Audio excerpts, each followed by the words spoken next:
Kita ke berita lainnya, Saudara. Komisi Pemberantasan Korupsi merespons langkah mantan Menteri Agama Yakut Khalil Qomas yang mengajukan pra-peradilan atas penetapannya sebagai tersangka.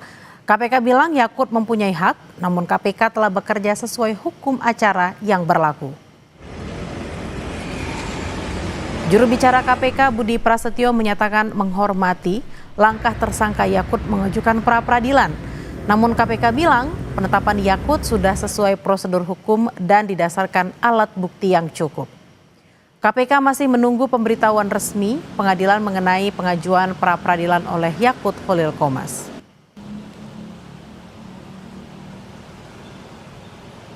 Pengajuan pra-peradilan ini KPK tentu menghormati hak hukum tersangka saudara YJQ yang mengajukan pra-peradilan dalam perkara dugaan tindak pidana korupsi.